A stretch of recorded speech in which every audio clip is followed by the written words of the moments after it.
दोस्तों, कुछ मामले में हमें स्थिति से समझौता नहीं करनी चाहिए।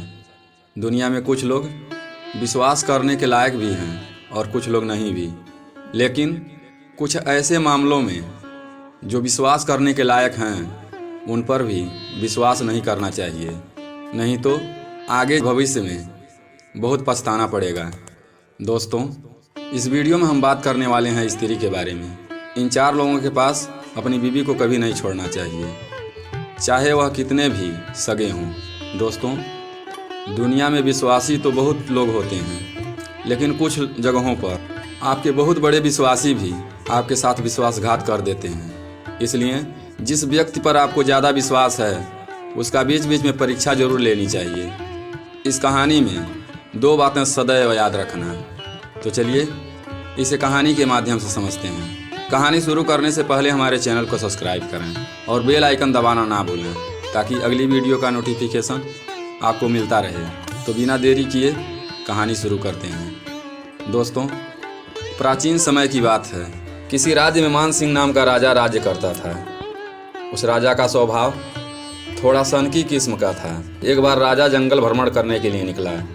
जंगल में भ्रमण करते समय उसकी मुलाकात एक पाखंडी साधु से होती है।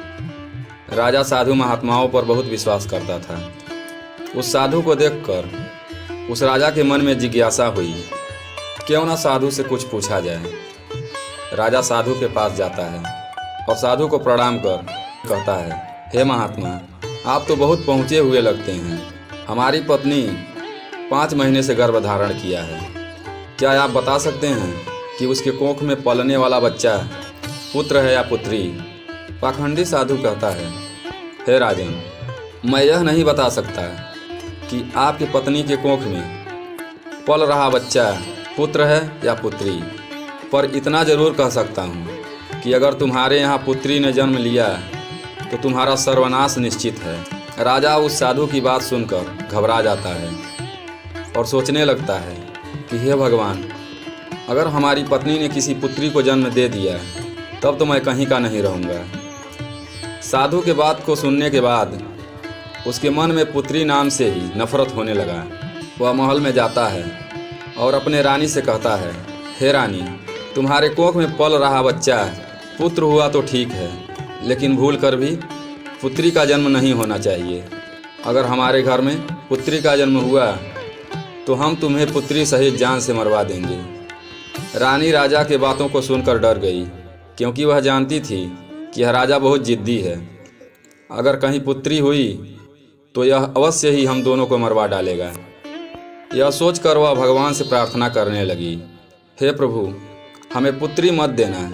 रानी प्रतिदिन प्रभु के ध्यान में पूजा अर्चना में लग गई। समय पूरा होने के बाद भगवान की कृपा से उसके घर में एक पुत्र का जन्म हुआ। यह देखकर राजा और रानी दोनों ही बहुत अत्यंत खुश हुए। राजा यह सोचकर खुश हुआ कि चलो ठीक हुआ, पुत्र होने से हमारा राज्य सुरक्षित है। और महारानी यह सोचकर खुश हुई कि अगर पुत्री होती तो यह राजा हम दोनों को मरवा देता, जिससे राजा को कन्या हत्या का दोष लग जाता है। दोस्तों, कुछ समय बीतता है। कुछ समय बीतने के बाद रानी फिर से गर्भ धारण करती है। राजा को फिर से चिंता सताने लगी कि यह कहीं इस बार पुत्री जन्म ना ले ले। लेकिन राजा फिर रानी से कहता है कि देखना, इस बार भी ध्यान रहे, हमारे घर में पुत्री का जन्म नहीं होना चाहिए। राजा को किसी कारण से कहीं जाना था और इधर रानी को बच्चे को जन्म देने का समय करीब था। राजा ने कहा, मैं बहुत ज़रूरी से कहीं जा रहा हूँ, परंतु इतना ध्यान रहे, अगर पुत्र पैदा हुआ तो ठीक है, कहीं पुत्री पैदा हुई तो उसको तुम मरवा देना, क्योंकि मैं पुत्री का मुंह देखना नहीं चाहता। इतना कहकर राजा चला गया। राजा के जाने के कुछ ही दिन बाद रानी ने एक पुत्री को जन्म दिया। रानी को जब यह पता चला कि हमने पुत्री को जन्म दिया है, वह बिल्कुल घबरा गई और मन में सोचने लगी, प्रभु, अगर राजा को पता चल गया कि हमने पुत्री को जन्म दिया है तो वह पुत्री के साथ साथ हमें भी जान से मरवा देगा, और मैं अपने इस पुत्री की हत्या नहीं कर सकती, ना ही किसी से मरवा सकती हूँ। सही कहा गया है, पूत कपूत हो सकता है पर माता कभी कुमाता नहीं हो सकती। रानी ने तुरंत दासी को बुलवाया और कहा, दासी, मैं अपने इस पुत्री को मारना नहीं चाहती, अब तुम ही कुछ रास्ता बता सकती हो। तब दासी ने कहा, महारानी, अगर आप चाहें तो मैं इसको अपने पास रख सकती हूँ और किसी को पता भी नहीं लगने दूंगी। अगर कोई पूछता है तो मैं उससे यह बता दूंगी कि यह मेरे बहन की पुत्री है, जो कि इसकी माँ अब दुनिया में नहीं रही। फिर इसके लालन पालन के लिए मैं इसे अपने पास रख लेती हूँ।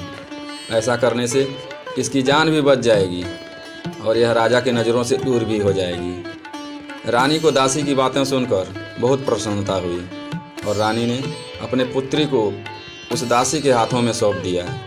रानी ने बहुत सारा धन देकर कहा, तुम्हारा एहसान मैं ज़िंदगी भर नहीं भूलूंगी, पर इतना ध्यान रहे कि इन बातों के बारे में किसी को पता नहीं लगनी चाहिए, और जब भी तुम्हें धन की ज़रूरत पड़े तो तुम्हारे लिए हमारे दरवाजे हमेशा के लिए खुले हैं। जितना चाहे उतना धन आकर ले जाना। रानी को इस बात का दुख था कि वह अपनी पुत्री को अपने से जुदा कर रही है, पर खुशी इस बात की थी कि कम से कम उसकी पुत्री जीवित तो रहेगी। रानी ने बेटी को दासी के हवाले करते हुए कहा कि पूरे महल में यह जानकारी दे दो कि रानी ने अपने पुत्री को दासी के हाथों मरवा दिया। और धीरे धीरे महल से लेकर राज्य तक यह बातें फैल गईं कि दासी ने रानी के पुत्री को मार दिया और ले जाकर फेंक दिया। और इधर दासी उस लड़की को लेकर अपने बच्चों की तरह उसका पालन पोषण करने लगी। कुछ समय बीतने के बाद जब राजा वापस महल में लौटा तो दरबारी द्वारा राजा को इस बात से अवगत कराया गया कि रानी ने एक पुत्री को जन्म दिया था और उसको दासी के हाथों मरवा दिया। यह सुनकर राजा बहुत प्रसन्न हुआ। और इधर दासी उस लड़की को अपने बहन की पुत्री बताकर पालन पोषण कर रही थी। और जब भी रानी को अपनी पुत्री को देखने का मन करता तो दासी से कहकर अपने महल में बुला लेती और उस लड़की से लाड प्यार करती, जिससे रानी के मन को बहुत सुकून मिलता। अब दासी को जिस भी चीज़ की ज़रूरत होती वह रानी से मांग लिया करती और रानी भी ज़्यादा धन आभूषण वस्त्र दिया करती थी, जिससे दासी उस लड़की का खूब अच्छे से ख्याल रखती और देखभाल करती। दोस्तों, दासी ने उस लड़की के परवरिश में कोई कसर नहीं छोड़ा। समय बीतता गया। धीरे धीरे वह लड़की बच्ची से युवा अवस्था में पहुंच गई। भले उसका लालन पालन राजमहल में नहीं हुआ था, एक दासी के घर में पली बढ़ी थी, पर वह दिखने में बहुत सुंदर, एकदम राजकुमारी जैसी ही दिखती थी। और धीरे धीरे वह सुंदर और संपन्न हो गई। जब लड़की पूरी तरह जवान हो गई तब दासी ने उसे महल में ले जाना बंद कर दिया। अब वह लड़की भी उस दासी के घर में दिन भर रहती। एक दिन की बात है, राजा नगर भ्रमण के लिए निकला। वह भ्रमण करते करते दासी के घर तक पहुंचा। तभी उसकी नज़र दासी के छत पर पड़ी, जहाँ की वह लड़की नहाने के बाद छत पर अपने बालों को सुखा रही थी। उस सुंदर कन्या को देखकर राजा को मानो बिजली का झटका लगा हो। राजा उसकी सुंदरता पर मोहित हो गया। राजा ने मंत्री से पूछा कि हे मंत्री, राजकुमारी जैसी दिखने वाली सुंदर सी कन्या कौन है? इसको देखकर हमारा मन विचलित हो गया है, मन में काम के भाव जागृत हो गए हैं। आप इसका जल्द से जल्द पता लगाइए। मंत्री ने पता लगाकर बताया कि यह एक दासी की पुत्री है। उस कन्या को देखने के बाद राजा मानो पागलों जैसा हो गया था। उसकी रातों की नींद खत्म हो गई थी। उस रात वह सो नहीं पाया। जैसे तैसे करके सवेरा हुआ। राजा ने तुरंत मंत्री को बुलवाया और मंत्री से बोला कि वह कन्या बहुत सुंदर है। उसका चेहरा बार बार हमारे आंखों के सामने घूम रहा है। जब से हमने उसको देखा है हमारा मन एक जगह रुकने का नाम ही नहीं ले रहा है। मन तो केवल बार बार उस सुंदर कन्या की छवि को देखने के लिए आतुर होता जा रहा है और अब लगता है कि मैं उसके बिना जीवित नहीं रह पाऊंगा। इसलिए हे मंत्री, आप कुछ दरबारियों को लेकर उस औरत के पास जाइए और उस लड़की से हमारे शादी का प्रस्ताव रखिए। इतना सुनते ही मंत्री कुछ दरबारियों को लेकर उस औरत के पास जाता है और और राजा की सारी बातें उस औरत से बताता है। जब उस औरत को यह पता चलता है कि राजा उसके लड़की से शादी करने का प्रस्ताव भेजा है, उस औरत के पैरों तले ज़मीन खिसक जाते हैं। वह औरत सोचती है कि अब मैं क्या करूं? हे भगवान, इतना बड़ा अनर्थ! राजा को यह नहीं पता है कि जिस लड़की से वह शादी करना चाहता है वह तो उसी की लड़की है। फिर अपनी पुत्री के साथ वह राजा शादी कैसे कर सकता है? वह औरत अभी यही सोच रही थी, मंत्री ने बीच में ही टोक दिया और कहा, मैं राजा को क्या बताऊं? उस औरत ने साफ इनकार करते हुए कहा, मंत्री साहब, मैं एक गरीब औरत हूं, हमारी कहाँ औकात कि मैं अपनी लड़की की शादी राजा के साथ कर सकूं। इसलिए हमारी लड़की राजा साहब के लायक नहीं है। और हाँ, कृपा करके आप लोग शादी के बात को लेकर दोबारा मत आइएगा। तब मंत्री कहता है, कैसी मूर्ख औरत है तुम, अपनी लड़की की शादी राजा के साथ करने से मना कर रही है। तुम्हें तो अपने भाग्य पर गर्व होना चाहिए कि राजा तुम्हारे बेटी से शादी करने के लिए खुद ही इच्छुक है। मंत्री के बार बार कहने पर भी उस औरत ने नहीं माना और शादी के लिए इनकार कर दिया। फिर थक हार कर मंत्री वापस महल में राजा के पास लौट आया और राजा से वह सारी बातें बताई जो उस औरत ने कहा था। फिर राजा ने दूसरे लोगों को उस औरत के पास भेजा।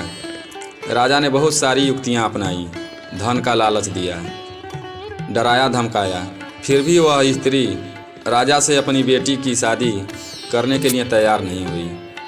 जब उस औरत ने अपनी बेटी की शादी करने से साफ इनकार कर दिया, तब राजा ने दरबारियों को भेजकर उसे बंदी बनाने को कहा।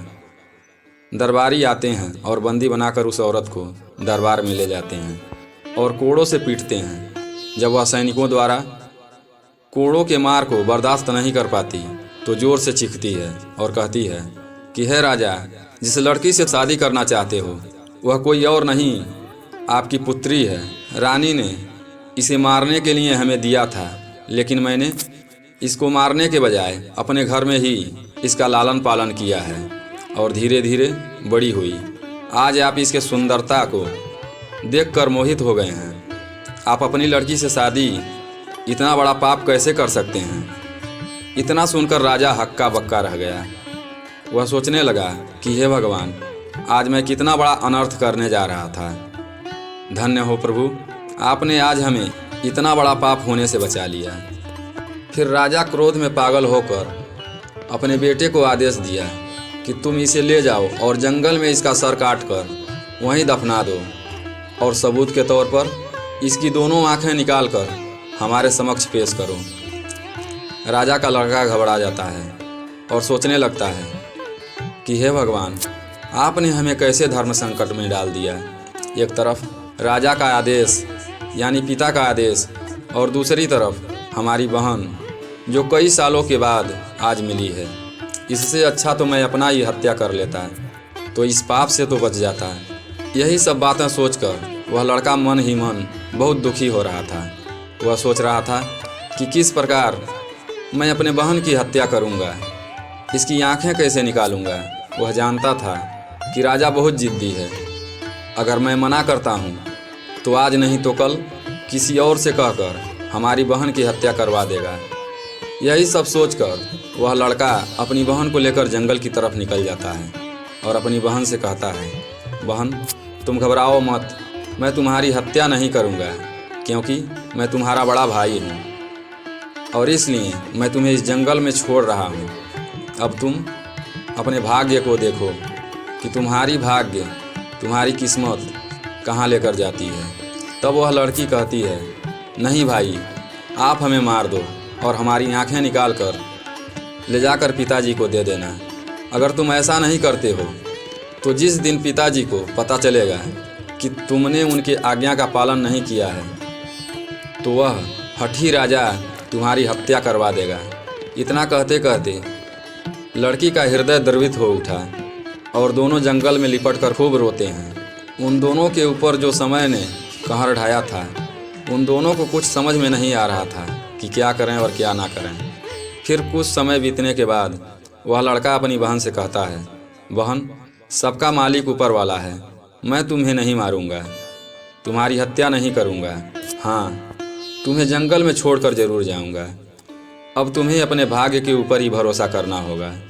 इतना कहकर लड़का वहाँ से महल की तरफ लौटने लगा कि रास्ते में उसे याद आया कि पिताजी ने कहा है कि उसकी दोनों आँखें लेकर ही आना। फिर उसे एक हिरनी दिखाई दी।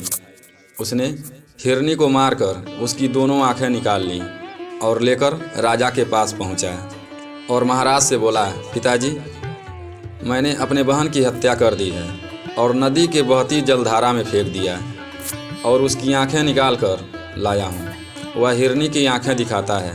राजा भी उसकी बातों पर विश्वास कर लेता है। दोस्तों, जब यह बात महल में रानी को पता लगता है कि राजा ने अपने ही लड़की की हत्या अपने ही लड़के से करवा दिया है, तब रानी ने अपने लड़के को अपने पास बुलाया और पूछा, बेटा, सत्य बताना, क्या तुमने वास्तव में अपने बहन की हत्या कर दी है? तब वह लड़का कहता है, माँ, मैं तुमसे झूठ नहीं बोल सकता। मैंने अपनी बहन को नहीं मारा, बल्कि ऊपर वाले के भरोसे उसी जंगल में छोड़कर चला आया हूँ। यह सब बातें सुनने के बाद रानी को थोड़ा सुकून मिलता है। फिर रानी भगवान को धन्यवाद देती है और कहती है, हे प्रभु, आपकी बड़ी कृपा है जो आपने हमारे बेटे को सद्बुद्धि दी। हमारी बेटी जंगल में अकेले भटक रही होगी। अब आप ही उसकी मदद करना और उसको ऐसी जगह पहुंचा देना जहां से वह अपने जीवन की शुरुआत नए सिरे से कर सके। दोस्तों, इधर लड़की भी जंगल में फल फूल को तोड़कर खाती और रात होने पर झाड़ियों में सो जाती।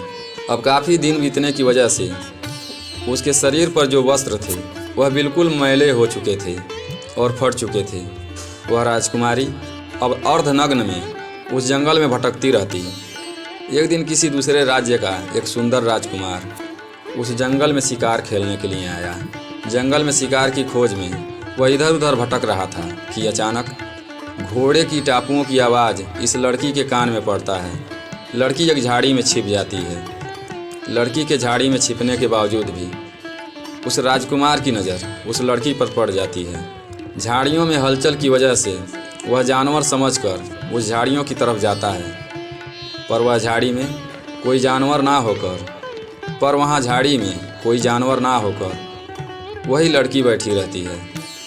राजकुमार देखा, यह अर्धनग्न में बैठी लड़की कौन हो सकती है। उस लड़की का चेहरा अभी राजकुमारी की तरह दमक रहा था। फिर वह राजकुमार लड़की को झाड़ियों से बाहर आने के लिए कहता है। लड़की डरी सहमी झाड़ियों में बैठी रहती है। फिर राजकुमार उस लड़की को विश्वास दिलाता है कि तुम बाहर निकल कर आओ, मैं तुम्हें कोई हानि नहीं पहुंचाऊंगा। तब वह लड़की झाड़ियों के बीच से ही कहती है, मैं बाहर नहीं आ सकती, हमारे कपड़े बिल्कुल फटे हुए हैं, मैं एक बहुत लाचार और दुखी लड़की हूँ। फिर राजकुमार अपने गले में डाले हुए चादर को निकालकर उस लड़की को देता है और कहता है, इससे तुम अपने बदन को ढक कर बाहर आओ। उस लड़की ने चादर से अपने बदन को खूब अच्छी तरह से ढक कर झाड़ियों से बाहर निकली।